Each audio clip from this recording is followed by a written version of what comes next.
All right, y'all. So this one is designed to be about as quick and efficient of a pull workout as you can get, training your entire back and rear delts and biceps efficiently. Because again, my schedule's been a little bit jammed, half of it getting this stuff relaunched and badass for you guys and trying to make sure everything works. So again, this is all I had time for. I didn't show any warm-up or prep, again, because I was moving fast. And again, that's the purpose of this workout. So you'll see this kind of neutral grip rings first is designed to be a little bit more lat focused. So again, that arm path, allowing the upper arm to kind of come closer to the side, I think is much better for lat dominance. So yes, there's still some upper back working as well too, but that's really the goal. And you guys will know whenever I'm trying to do lats, I want that arm path to be towards the side, which will always lend itself to a either slightly supinated or neutral grip, which you can see. And so what I did here was basically 2 top sets on this, but on both of them, I extended the set. So you'll see obviously my heaviest load first. This is my actual top set, my working set. So my heaviest load of pull-ups, trying to keep again in that 5 to 8 rep range. Then obviously right into a body weight drop, and then from there right into a banded drop. So again, just a lot of working reps in a short period of time.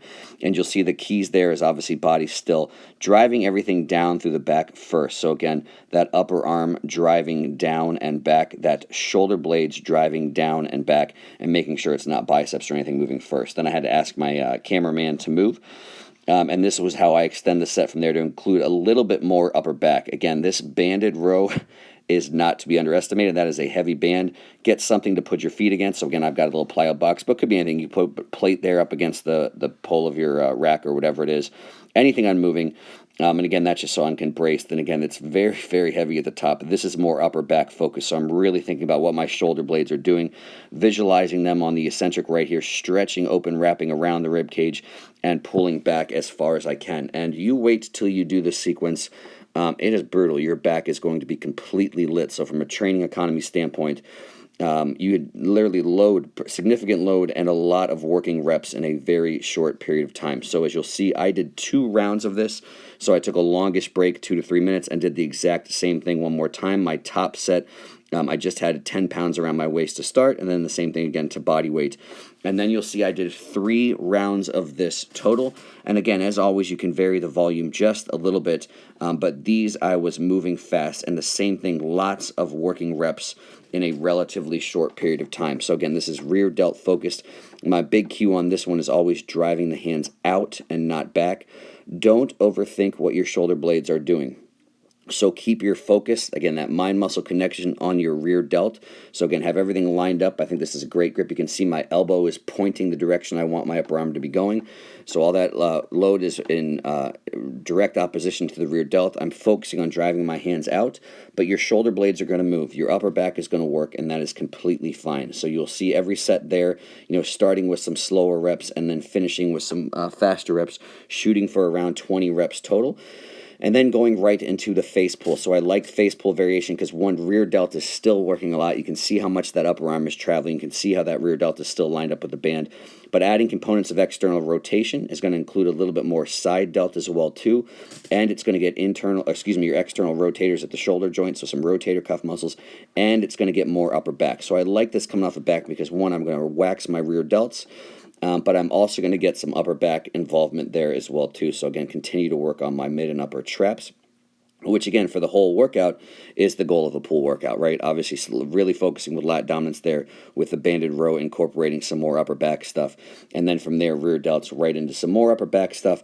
And then again, if I had to pick, so there's, my main meat and potatoes for biceps, lots of the time is preacher curl variations or concentration curl. Those are kind of my top 2 because they're pretty much the exact same thing. You could argue that you get a little bit more bracing on a preacher curl than you do with a concentration curl, but again, it's pretty much the same thing. But if I had to pick a third movement, especially for home gym setting, incline dumbbell curls is great. Just a very, very good movement, great profile, nice to hit those biceps in a lengthened position.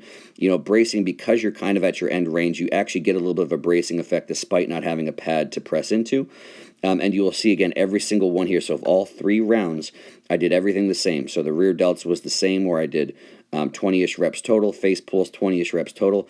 And then every set of incline curls, I did a heavier load first, trying to go in that kind of 6 to 8 rep range, right into a drop set, and then right into this banded stupidity, which again, this is, I actually want some faster, more aggressive reps, as long as it's controlled. You'll see that even though they're fast reps, I'm still kind of controlling the ends. I'm not really using momentum at any point in time. I'm staying right in the mid-range and just getting everything I've got left. And you'll see, obviously, I say to drop on the band as well, too. So you're shooting for anywhere from 5 to 10 in each position. So again, basically just by standing wider on the band, you're making the elastic tighter for the first one, feed a little bit closer, make it a little bit lighter, feed a little bit closer again, make it a little bit lighter. So the quickest and easiest way to do a little drop set with the band there as well too. And again, the whole purpose of this is a very dense workout. Dense meaning a lot of work in a short period of time. And again, these are all, again, what I would consider working effective reps. So again, starting everything with a relatively heavy load, so we're getting the benefit of load. But then again, for sure, what else can lead to force production and arguably lead to hypertrophy, stimulus for hypertrophy, putting muscle on, is training in a state of fatigue. So again, when you're getting towards those failure reps, and again, you have those slower reps, which again, as you get closer to failure, you will have those slower reps. And so that's the benefit of going into drop sets and extended sets and things like that. So again, I always track my meat and potato stuff. So I have something I write down, and I try and progress every single movement or every single workout. So my really big meat and potatoes there was still those ring pull-ups. That's something I will keep almost on every back day unless I'm doing something a little bit more for thickness. And then again, another meat and potato. So I wrote down my first set going around of those incline dumbbell curls. And again, when I have a little bit more time, sometimes I'll space those out. Obviously I could keep those on an arm day or whatever it is. But even when you have a very short period of time to train, so this whole workout maybe took me, 35 minutes or so.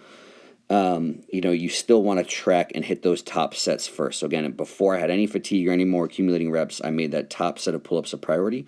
And then similar with the bicep curls. I mean, I kind of had warm-up rounds before the rear delts and going into that. Yeah, even coming off of working rear delt stuff, the biceps are relatively fresh, again, compared to, if I had done more bicep work prior to that. So still giving me an opportunity to have at least one top set with load before I start to fatigue the muscle more.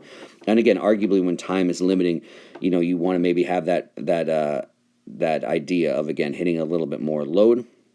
And then again, using things like fatigue, slow rep speed, density to helpfully probably still get enough stimulus to actually have something happening. So hopefully a very, very good option here for, again, if you're ever a little bit short on time and still want to get a whole lot done, I would argue this is a great, great way to do it. And again, like I said, I didn't film my activation or prep, so look back for any other back day or any other pool day if you want to spend the full 3 to 4 minutes on it.